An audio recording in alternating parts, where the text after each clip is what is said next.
Today, let's talk about setting your freelancer day rate. Because if you find yourself working more and more hours to meet your financial needs, it's time to reconsider your rate. I'm Raphael, and welcome to the channel. One of the most common questions I get asked about freelancing is how do you set your day rate properly? How do you know how much to charge? How do you know what's right? How do you know what's fair? Setting your day rate is actually quite easy. It's somewhere between what you're worth and what you need. What you're worth is based on your skill level, your knowledge, your expertise in any given field. What you need is the bare minimum to meet your financial needs. We will not talk about working for free, budgeting a project, or even freelancing. Those we're going to discuss in future videos.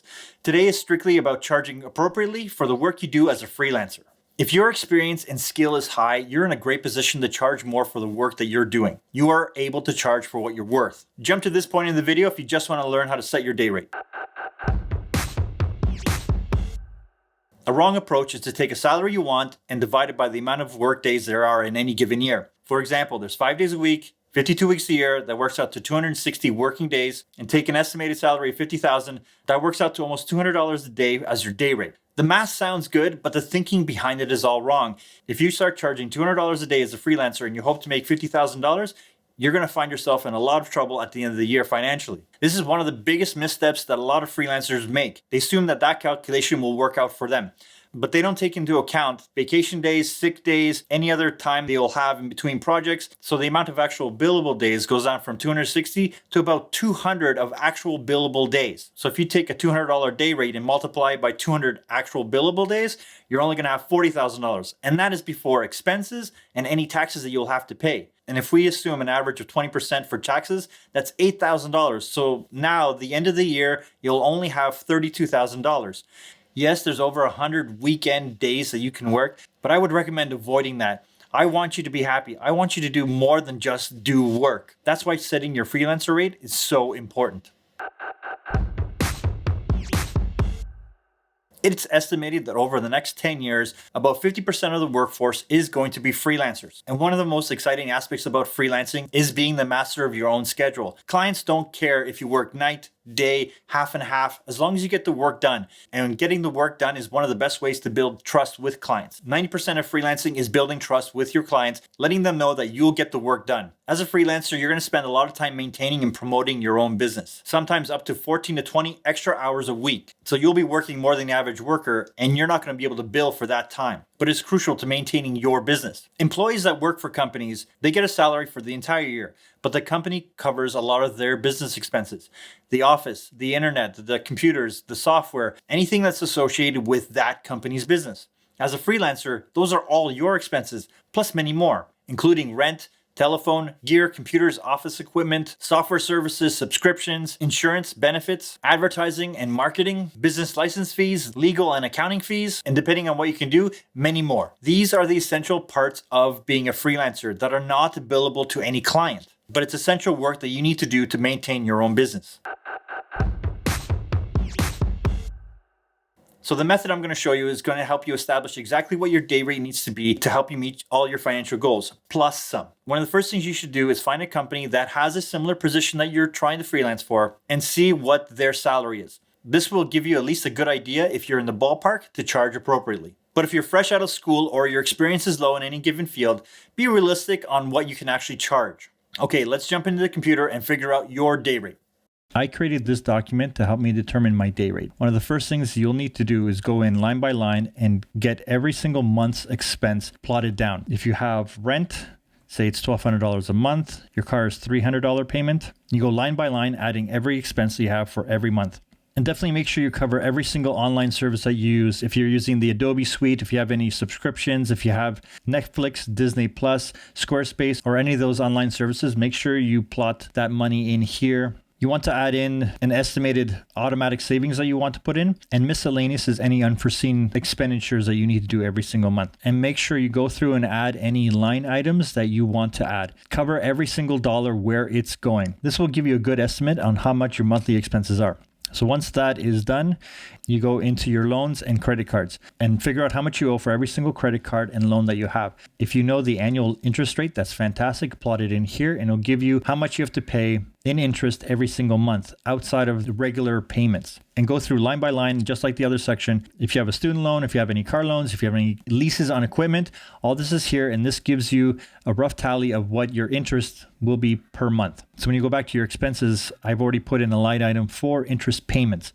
So this is interest alone that you need to put in every single month. So it automatically ups your monthly expenses. So then if we drop down the day rate, this will show you your monthly expenses, yearly expenses, and you can add in your total billable days of 200 here, and they'll give you the minimum day rate you'll need to cover just your expenses. So if you change this to 180, it'll show you that you need $312 to cover just your expenses. Let's keep this at 200. But this isn't enough to have any savings. So you have to add in at least 20% to give you your ideal day rate, which is $336. It'll also spit out an hourly rate as well right here.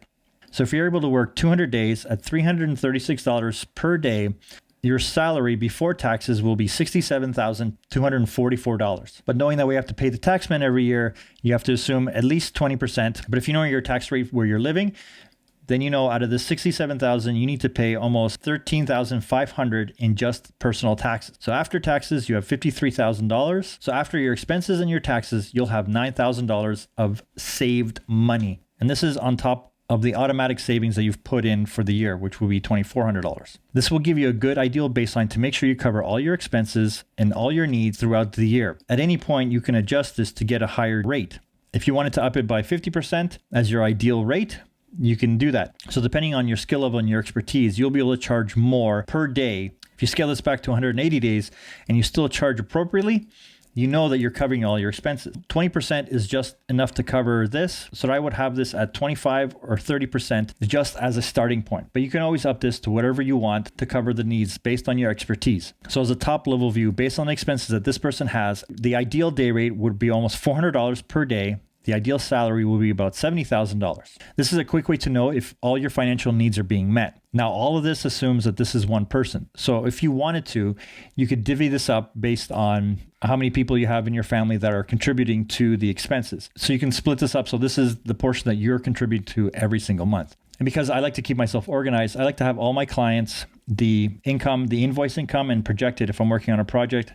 I like to put all these in so I can track them really quickly on a high level. So I know how much is going to come in, and I know how much I have to put away for taxes, which is a tax rate of 20%. But if you know what your tax rate is, please adjust it. So I know how much I have after I put away for taxes. This is also a place where you can put in how much savings you have, how much investments you have, and how much you have to pay in taxes, and how much you'll have after all that. And the number that is the most important for me as a freelancer is knowing how many months of float, how many months that I can go without having work based on the income that I have and based on the expenses. If you have more than 3 months of expenditures saved up. This is a quick way to know if you're charging the right day rate to make sure you're covering all your financial needs. I'm going to make this file freely available as a download, also a Excel version of it. So this is the Mac version and an Excel version. You just plot in all your numbers exactly the same. Something else that I use often is online accounting. For my business, I use Freshbooks. It works really well for me. I've been using it for quite a while. You're able to link all your bank accounts and all your credit cards, and it tracks all your expenses for you. It helps you keep track of where your money is going